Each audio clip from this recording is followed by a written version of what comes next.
Urban Lecture.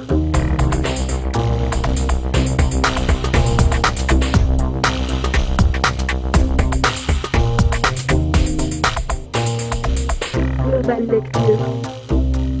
La genèse du projet vient déjà de la base d'un PLQ qui avait été fait en 1985, qui avait donné la forme cubique de ce bâtiment. Pour renforcer cette image de cube, en essayant de la rendre le plus pure possible. Pour ce faire, on a déjà, première chose, choisi le verre et l'aluminium comme métal très simple. On l'a décliné le plus simplement possible sur tout le bâtiment. On a plutôt pris l'option de dire qu'il faut renforcer l'image du cube. Donc on a créé une espèce de douve sur tout le tour du bâtiment. Donc on s'est dégagé du sol environnant et on a même renforcé cet effet par les accès uniquement en forme de passerelle. De même, tout le travail qui a été fait ensuite par l'agence Terre en collaboration avec nous sur les aménagements extérieurs a aussi contribué à ce renforcement de cette idée d'un cube de verre qui émerge d'un sol.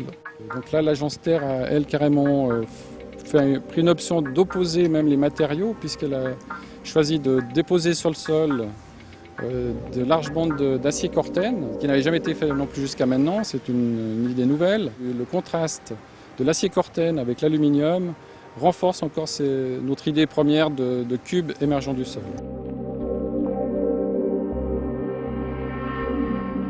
On a fait un très gros travail de recherche sur les différentes qualités de verre qu'on pouvait mettre en place, le plus transparent possible. Donc notre grosse problématique a été surtout de gérer le traitement des contre-cœurs ou des éléments vitrés qui cachent en fait les dalles du bâtiment, donc les différents niveaux, de trouver un système pour qu'il n'y ait pas une rupture de lecture sur la façade, trouver la manière de gérer ce passage de dalles en utilisant le même verre que la façade et avec un traitement de peinture à l'arrière qui permet, grâce au reflet, de faire penser que le bâtiment est une grande plaque de verre avec des éléments aluminium qui passent devant. Vous voyez derrière moi, c'est la brume qui sort du toit de l'entrée du garage. C'est un élément qu'on a rajouté dans cet univers métallique du jardin pour amener un élément de fraîcheur. L'idée de l'agence Terre, c'était d'amener cette brumisation qui a l'avantage d'amener, je dirais même, un côté rafraîchissant en été sur l'ensemble de la parcelle.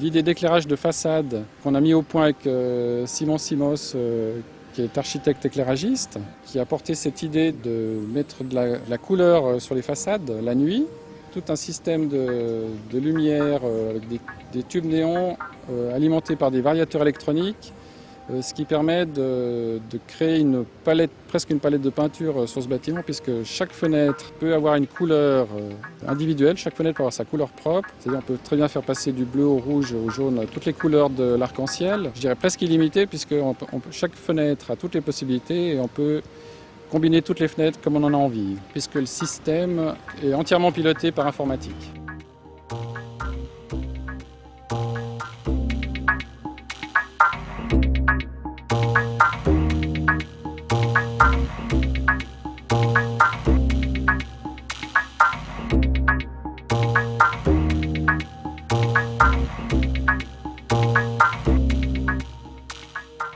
Nous avons une chance extraordinaire sur ce bâtiment, c'est d'avoir un maître de l'ouvrage qui nous a donné carte blanche, ou presque au départ. Sa seule contrainte qu'il nous a imposée, c'est de dire faites le bâtiment le plus beau possible et le plus transparent possible. C'est important pour un architecte d'avoir un maître de l'ouvrage qui le suit dans sa recherche, je dirais, artistique ou conceptuelle, qui lui permette d'aller au bout d'une réflexion.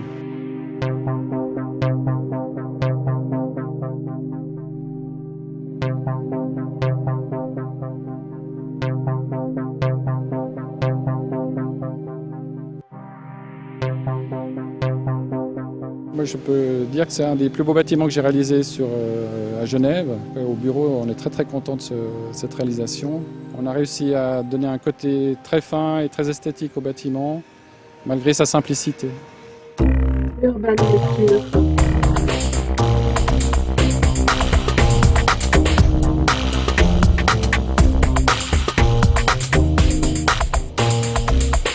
Urban Lecture.